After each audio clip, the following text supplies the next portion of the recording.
Lleva por título este pasaje, el juzgar a los demás. Dice allí la palabra del Señor: no juzguéis para que no seáis juzgados, porque con el juicio que juzgáis seréis juzgados, y con la medida con que medís os será medido.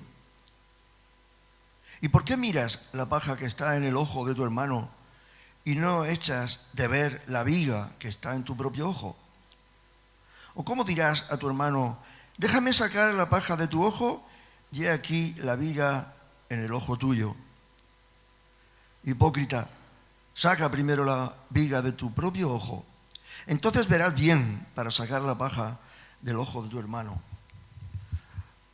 No deis lo santo a los perros, ni echéis vuestras perlas delante de los cerdos, no sea que las pisoteen y se vuelvan y os despedacen.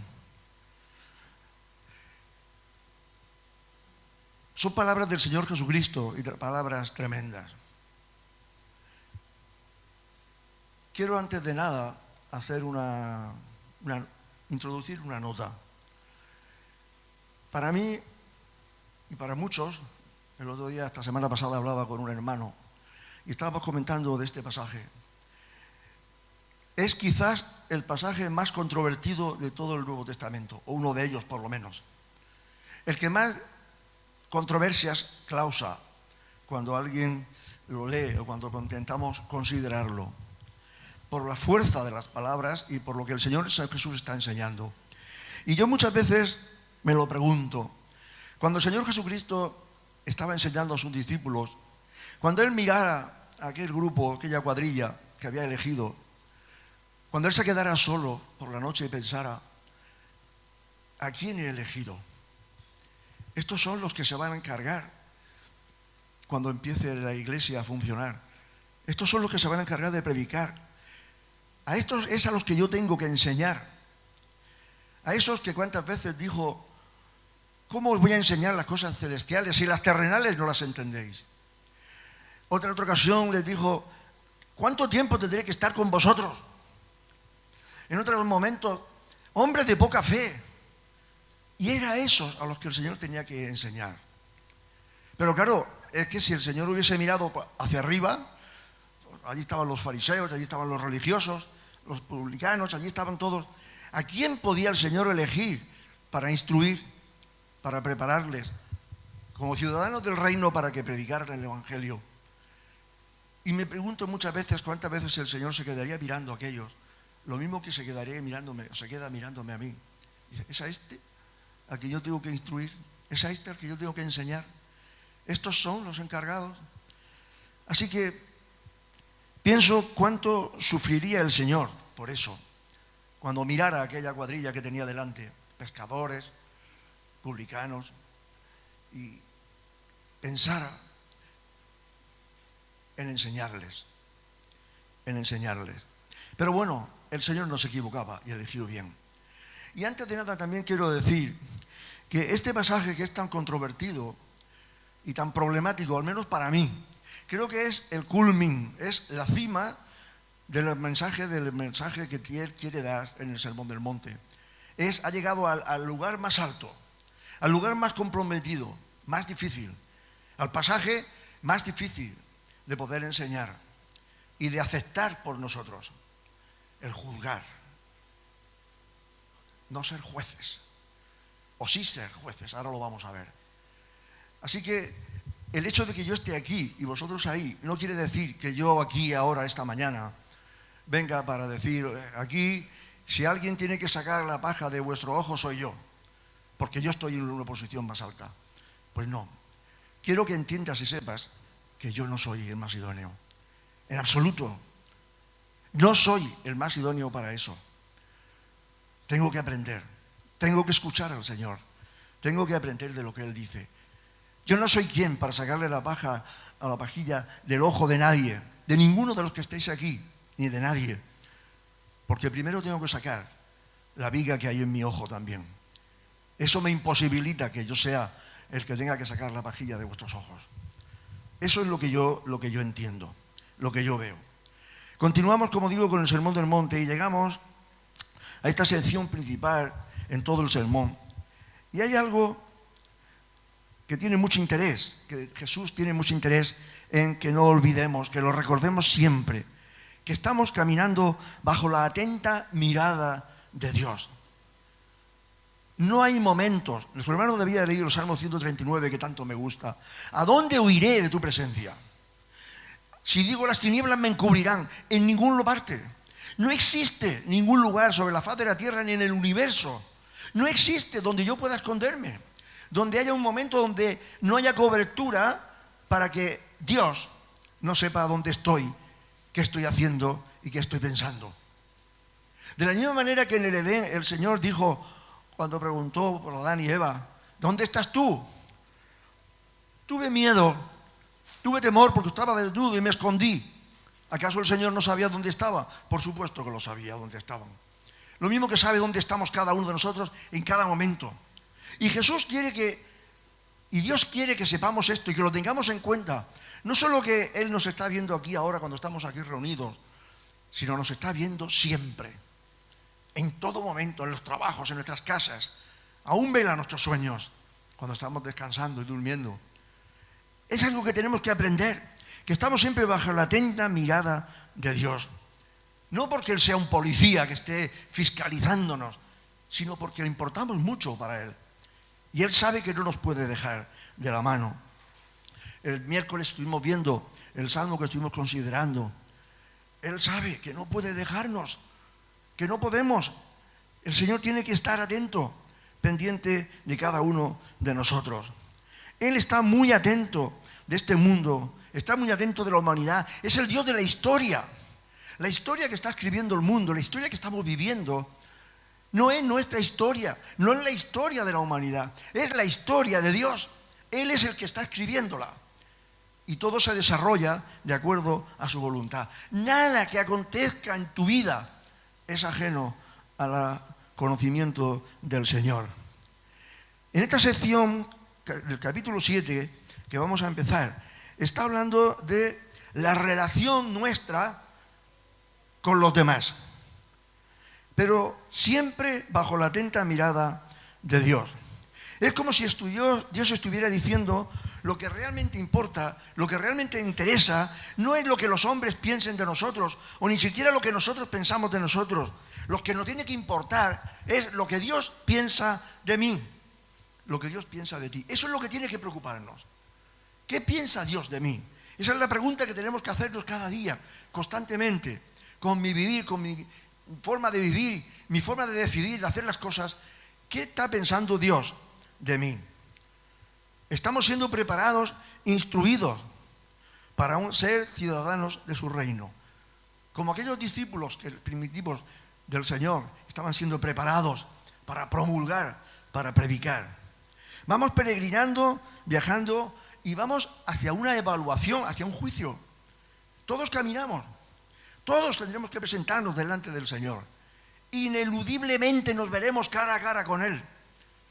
Y vamos hacia una evaluación, hacia un examen, entre un juicio, podríamos decir. Con mucha facilidad, en el devenir diario olvidamos esto. Olvidamos que vivimos bajo la atenta mirada del Señor. Vivimos como si esta fuese la única vida que vamos a tener, o que tenemos, como dice la gente del mundo. Si pregunto yo a todos, o me pregunto a mí mismo, si creemos que hay otra vida después de esta, sin dudar contestaríamos: sí, claro que sí, claro que hay otra vida. Por supuesto que sí. Pero una cosa es saber esto y otra cosa bien distinta es vivirlo. Vivir conscientes, ciertos, seguros de que después de esta vida hay otra vida. Como dice esa alabanza antigua que cantábamos, que algunos conoceréis: nuestra vida acabará, cual la hoja caerá. Busca a Dios. Busca a Dios. Cada momento. El hombre que no le ha resplandecido la luz del Evangelio, que aún vive en su estado natural, no piensa en esto. Esta vida, este mundo es lo único que tiene. Y para él vive y a él se entrega. Y su final es un cementerio. Ya para él no hay más nada. Está muy equivocado. Está muy equivocado. Jesús, en la sección anterior que hemos terminado, y en esta él quiere que no olvidemos esta realidad, de que cada instante de nuestra existencia está vinculado a nuestra relación con nuestro Padre eterno, con nuestro Dios.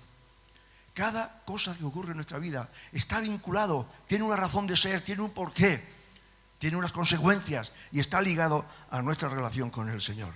Esta es la idea del capítulo que culminará, cuando lo seguimos adelante en la voluntad del Señor, culminará con el ejemplo que el Señor Jesús pone y habla de dos casas y representa a dos hombres que escuchan las enseñanzas y uno las pone en práctica y el otro no las pone en práctica. Nunca se ha pronunciado un sermón como este. Nunca, jamás en la historia se ha pronunciado un sermón tan trascendental como este. Este sermón, al menos a mí, y yo creo que a todos, nos coloca bajo el foco de Dios, esa luz que se pone frente a nosotros, que no vemos nada más que vemos esa luz, el foco de Dios, que esa luz pone al descubierto todo nuestro ser, todo lo que soy, todo lo que pienso. No hay aspecto que no salga a la luz y se ponga en evidencia, porque la luz todo lo saca hacia adelante para que se vea. Si no fuese porque, hermanos, si no fuese porque creo en la doctrina de la justificación, en esta verdad, la justificación por fe, si no se fuera porque creo solo en la gracia del Señor y en su misericordia hacia mí, un pecador, arrepentido, pero un pecador, no soportaría escuchar este mensaje. No soportaría escuchar este sermón. Si no fuese por eso, no soportaría escuchar esto. No soportaría escuchar al Señor Jesucristo decir estas cosas.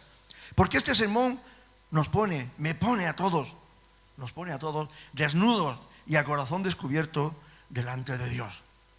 No podemos esconder nada. El Sermón del Monte es el prólogo de todo el Nuevo Testamento.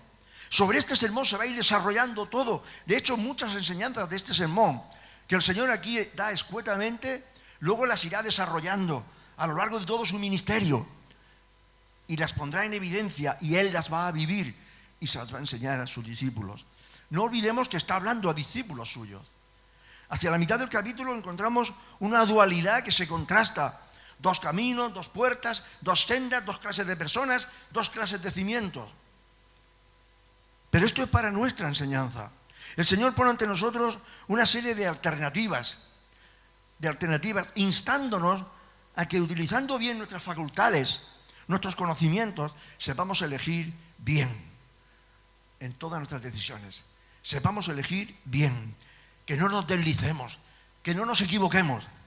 La mejor opción, lo mejor, pensando y mirando siempre qué haría el Señor, qué haría Él, cómo lo diría Él, y qué decisión tomaría Él ante cualquier controversia que tengamos en nuestra vida. Vemos que el hilo conductor es la sabiduría moral y espiritual que Jesús espera de los suyos y espera de cada uno de nosotros. Es un sermón profundo, unos versículos que hemos leído son profundos, no se pueden tomar a la ligera, hay que considerarlos, hay que dedicar tiempo a mirarlos y a meditarlos. Jesús emplea aquí el mismo sistema que está empleando anteriormente. Primero un pronunciamiento, una exhortación, y luego lo razona. Y empieza diciendo en el verso 1, no juzguéis. Si Jesús se hubiese callado aquí y no hubiera dicho más nada, más que no juzguéis, habría ahora mismo un lío que no nos podríamos aclarar. Pero bendito sea el Señor, que Él dice, no juzguéis, y lo hace así de una manera escueta, potente, para sacudirnos, para hacernos pensar, pero sobre todo para quedarnos esperando más. No juzguéis, Señor, sigue, porque si simplemente sean estas dos palabras, nos pondrías en un gran aprieto. Sigue adelante, Señor, sigue explicándonos. Así que Él sigue y continúa hablando y explicando. La forma de expresión que emplea aquí Jesús ha dado lugar, como he dicho, a muchas controversias. Este versículo 1 del capítulo 7, y sigue dándolo, como ahora vamos a ver. Ha dado lugar a muchas interpretaciones, y en cuanto a la aplicación de esta enseñanza de Jesús, no son pocos los que argumentan y piensan y dicen que aquí lo que Jesús está diciendo, lo interpretan de que Jesús está diciendo es que no debemos juzgar nada y nunca. No juzguéis. De que Jesús está diciendo que no debemos juzgar nada y nunca. No debemos ser jueces. Pero si nuestro mayor deseo es aprender y es aplicar lo que el Señor Jesús nos enseña a nuestras vidas para vivir, para hacer su voluntad, si es eso lo que queremos aprender y no, al contrario, no utilizar la palabra para justificarme a mí mismo y para que pretender o analizar la palabra para que la palabra diga lo que yo quiero, para que la palabra esté de acuerdo conmigo, sino todo lo contrario, que yo esté de acuerdo con la palabra. Entonces podremos comprobar que no es eso lo que el Señor Jesucristo quiso decir cuando dijo aquello, no juzguéis. No es eso lo que Él estaba enseñando. Hay que seguir escuchándolo. No juzguéis, nada y nunca. No seáis jueces. Es lo mejor, porque así no se compromete uno. Pero la verdad es que somos jueces, todos, constantemente, y ahora lo vamos a ver. Pero mirad lo que dice Proverbios 31:9. Abre tu boca, juzga con justicia y defiende la causa del pobre y el menesteroso. Dice, juzga, considera y toma una decisión.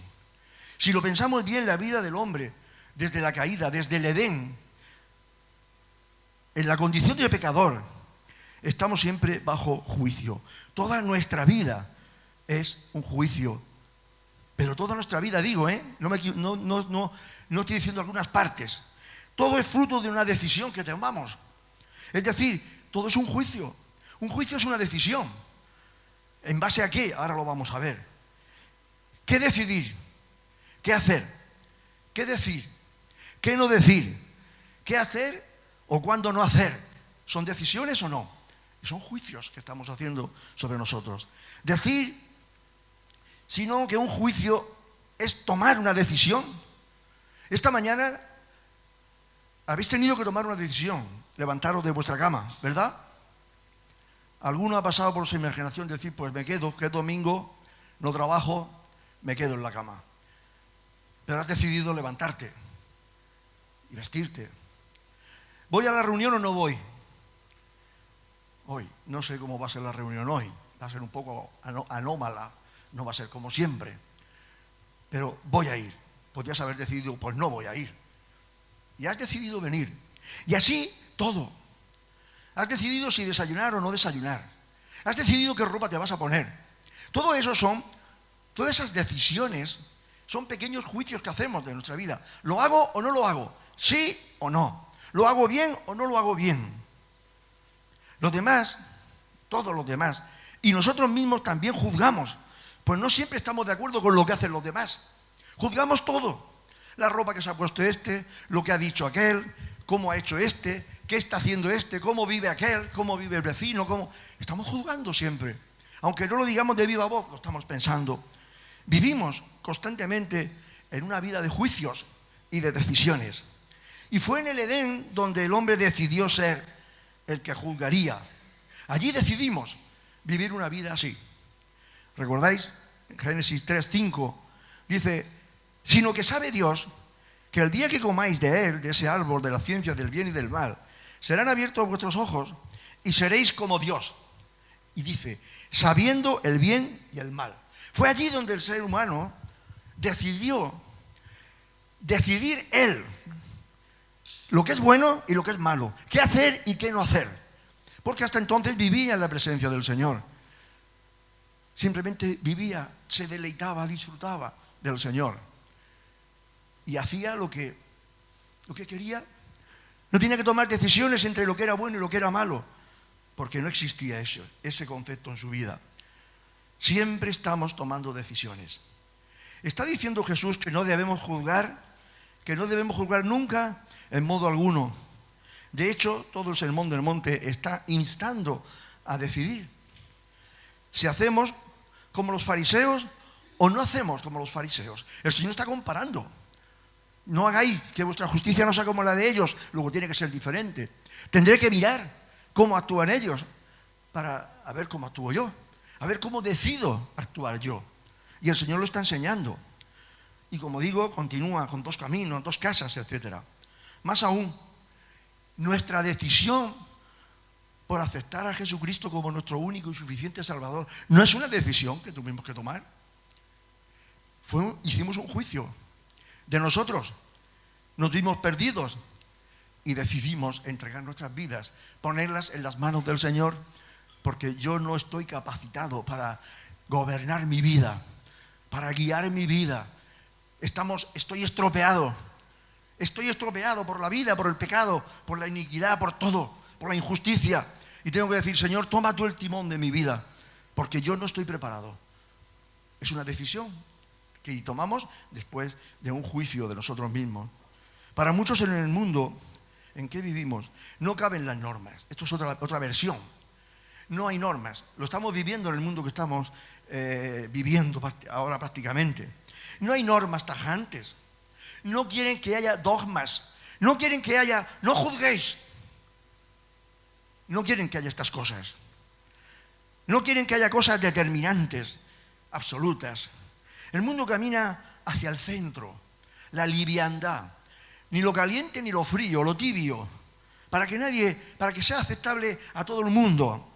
Yo no sé si lo veis, pero yo creo que sí. Lo vemos con toda claridad porque el mundo se manifiesta así. Vamos hacia el centro, hacia la tolerancia. Hay que ser tolerantes. No solo existe el blanco y el negro, también existe el gris. Se dice mucho ahora también, ¿verdad? Por lo tanto, el no juzguéis no debe ser tomado al pie de la letra. Hay que ser blandos, en pro de la paz, en pro de la tranquilidad, que no haya problemas, y sobre todo en pro de la unidad. Esta es otra de las interpretaciones que se le da a las palabras de Jesús.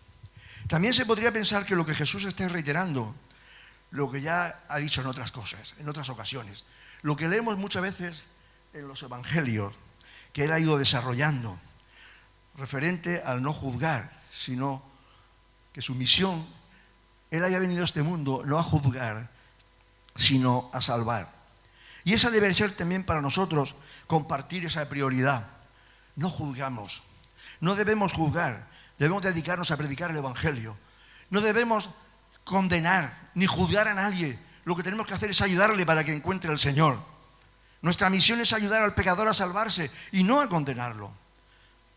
Pero cuando Jesús, después de esta exhortación, pasa a explicarla, vemos que en el versículo 6 dice: no deis lo santo a los perros, ni echéis vuestras perlas delante de los cerdos. Hay que tomar una decisión. ¿Cómo vamos a aplicar el versículo 6 si no tenemos que tomar una decisión?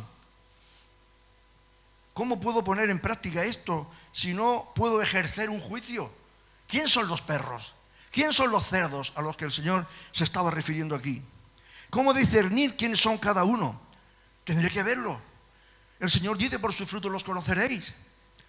Tengo que cuidarme de cómo conectar el versículo 15 y añade en el verso 16: guardaos de los falsos profetas que vienen a vosotros con vestidos de ovejas, pero por dentro son lobos rapaces. Y dice el verso 16: por sus frutos los conoceréis. ¿Acaso se recogen uvas de los espinos o higos en los abrojos? Está hablando de juzgar.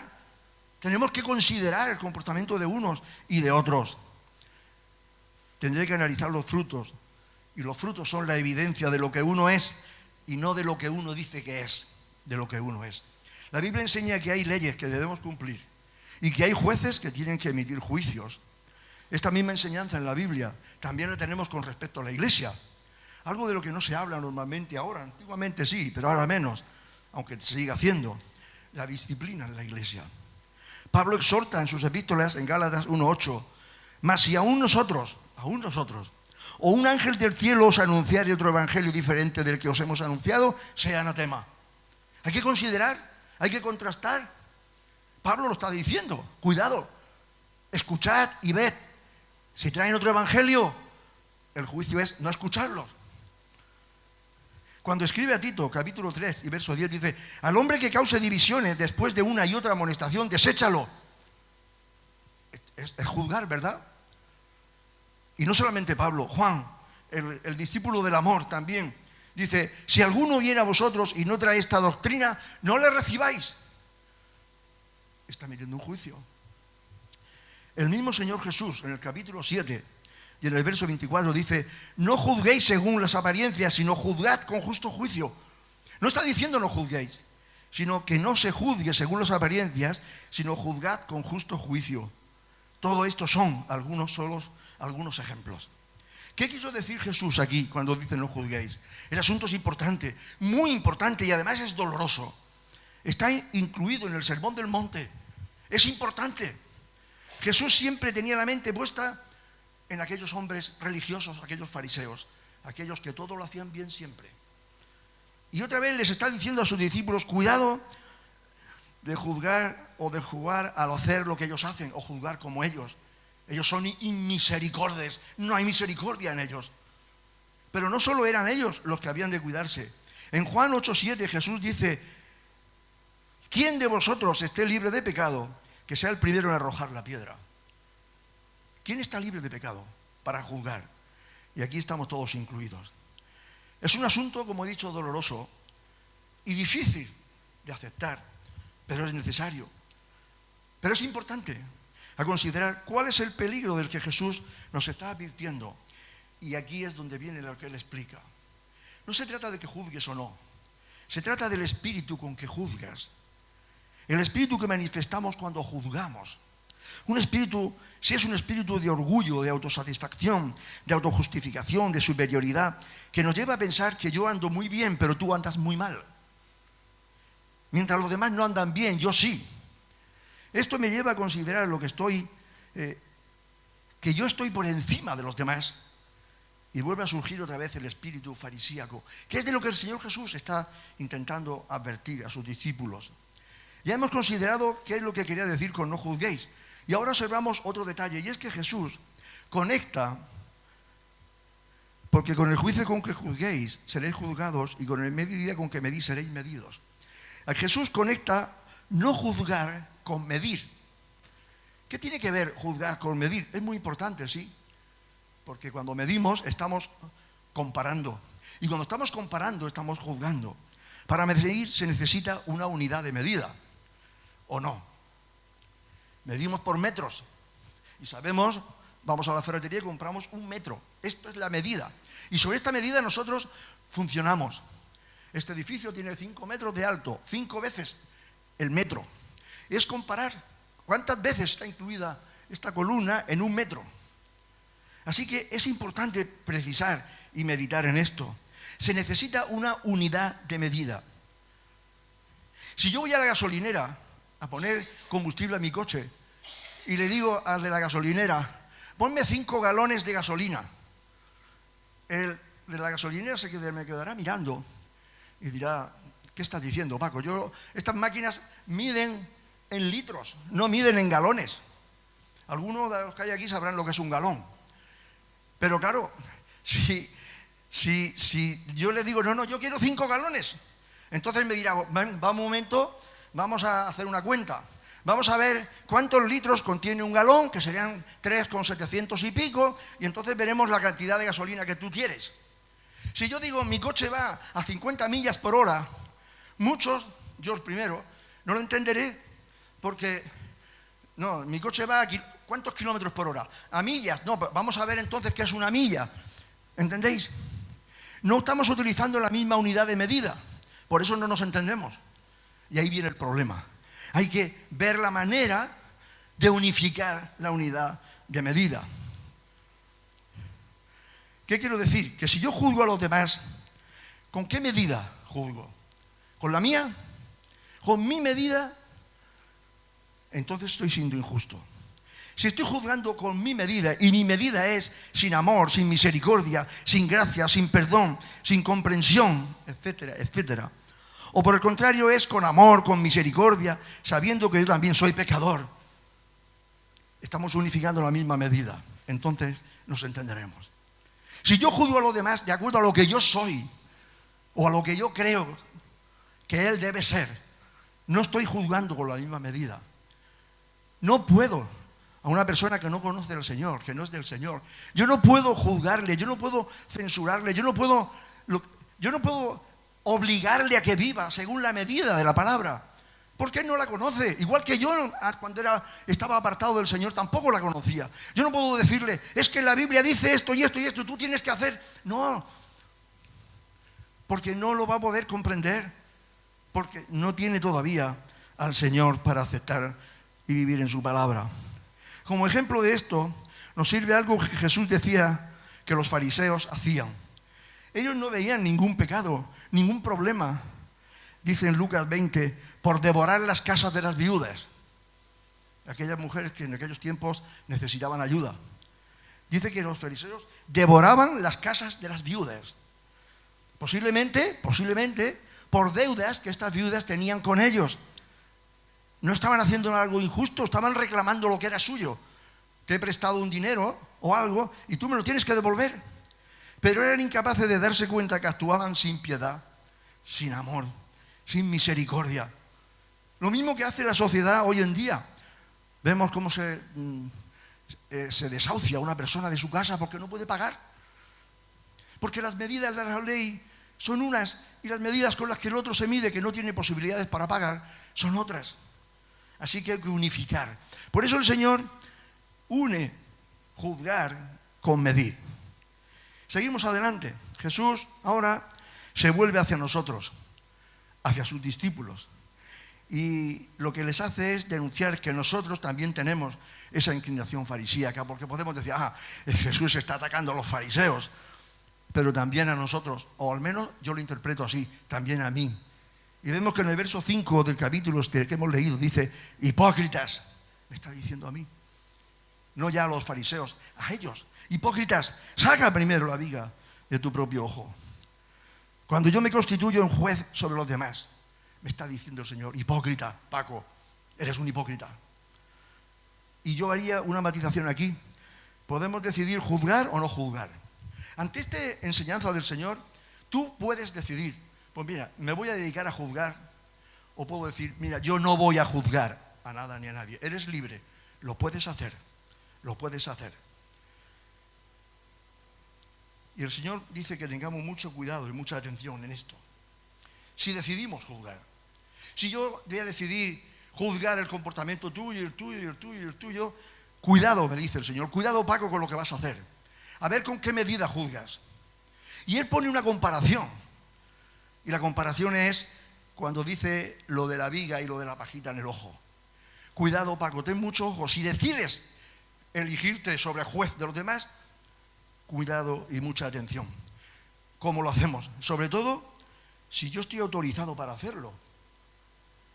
Sacar un objeto del ojo de una persona es una operación muy delicada.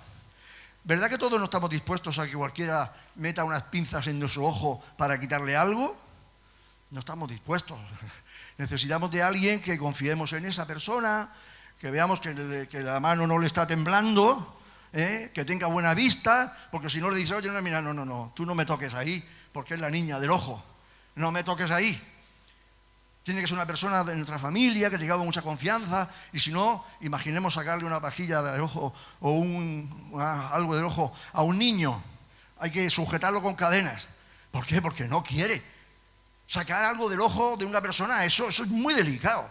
Y yo lo sé por experiencia, que soy muy malo. Hasta para echarme una gota, hasta para ponerme unas gotas, un colirio, mi mujer sabe el problema. Porque no lo soporto, porque es muy delicado. Y el Señor pone un ejemplo perfecto. Es una acción que se tiene que hacer sin nada de prisas, sin precipitaciones. No se puede hacer a la ligera. Es más, si lo puede hacer un profesional, un oftalmólogo, mucho mejor. Yo vi en una ocasión a un familiar mío con una astilla, no una pajita, era una astilla metálica clavada en el ojo. Y tuvimos que llevarlo a urgencias. Y allí con unas lupas, unos aumentos, unas pinzas especiales, unas gotas para anestesiar un poquito para que no duela, sacar esa astilla metálica del ojo de una persona. Así que es mejor si lo hace un profesional. Pero si el profesional tiene buena vista y tiene buenos aparatos. ¿Qué quiere decir Jesús con esto? Jesús lleva estas consideraciones al plano espiritual. Yo voy a sacar una pajita de vuestro ojo. Estoy preparado. Estoy dispuesto. Estoy en condiciones de juzgar. ¿Soy capaz de hacerlo en la misma medida en que he sido juzgado yo? ¿Puedo sacar la pajita del ojo tuyo de la misma manera que sacaron la pajita de mi ojo? Jesús me advierte que tenga cuidado. No sea que esté censurando o juzgando el estado espiritual de alguien y yo esté en una situación peor que ese alguien. Y entonces verás bien para sacar la paja de tu ojo. Saca la viga que hay en el tuyo. Y no dice la viga que a lo mejor hay. Dice la viga que hay en el tuyo. Seguro que está esa viga. Así que mucho cuidado. Ahora Jesús nos invita a aprovechar bien el tiempo. Y yo por eso no quiero alargarme más. Nos invita a aprovechar bien el tiempo y sobre todo a valorar el tesoro que Dios ha puesto en cada uno de nosotros. Escuché una vez a un evangelista decir: no veo bien hablar a una persona más de 2 veces del Evangelio si no quiere escuchar y menosprecia el mensaje. Sobre todo cuando hay tantas personas que quieren escuchar. Medir bien el tiempo. Si hay alguien que no quiere escuchar, si hay alguien que pisotea el Evangelio, la palabra de Dios, a mí, Señor, y sabemos que estamos viendo en las noticias que lo están haciendo, y se está haciendo. Este evangelista decía: yo me voy a predicarles a otros que quieren aprovechar el tiempo y no menosprecian. Recuerdo en una ocasión de esos calendarios que pedíamos en Navidades de taco, y yo le regalé uno a una persona, y a los 3 días me lo trajo y me lo devolvió. Y me dijo: no, Paco, yo no necesito esto a mí no me hace falta. Qué pena. Bueno, pues ya no le regalé más ninguno. Aprovechaba la oportunidad, si alguna vez había la oportunidad de hablar con esa persona, pero ya rechazó de plano lo que yo le había regalado con aquel calendario. Un doctor, siervo del Señor, Carballosa, decía que el perro y el cerdo no saben diferenciar entre lo santo y lo inmundo. Para ellos todo es igual. Quiere decir esto que ante el primer detalle de oposición cerremos nuestra boca. No, solo que seamos sabios. Seamos sabios. Muchas veces juzgamos y decimos: uy, a esta persona, a este pobretón, a este mugriento no le hablo yo del Evangelio. Voy a hablarle a otro que yo vea mejor vestido y mejor persona. Lo hacemos algunas veces. Uy, ese si le hablo del Evangelio me va a dar a aguantar. No, a ese no le hablo a uno que yo sé que lo va a recibir. No, no está diciendo eso el Señor, no está diciendo eso. Lo que está diciendo es que seamos sabios para marcar nuestros límites y manifestemos paciencia. Jesús tuvo esa paciencia con Pedro, ¿verdad? Pedro le negó, le rechazó, le dijo que no lo conocía. ¿Lo desechó el Señor? No, tuvo paciencia para con él. Y en muchos casos. ¿Y qué decir de Saulo de Tarso? ¿El Señor lo rechazó, lo condenó? No, lo utilizó para su servicio. Quiero decir, cuando dice: no deis lo santo a los perros, ni echéis vuestras perlas delante de los cerdos, no sea que os pisoteen y se vuelvan y os despedacen. El Señor está diciendo: sed sabios, aprovechad bien el tiempo, aprovechad bien el tiempo. El Señor tuvo paciencia, por supuesto, y nosotros tenemos que tenerla, pero sed sabios, limitemos nuestro tiempo. Lo que tenemos es un tesoro, en vasos de barro, frágiles, pero es un tesoro.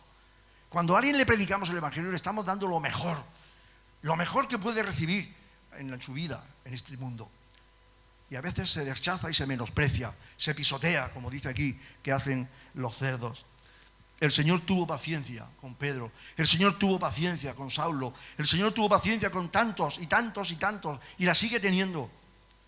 ¿Qué sería de mí si el Señor no hubiera tenido paciencia conmigo?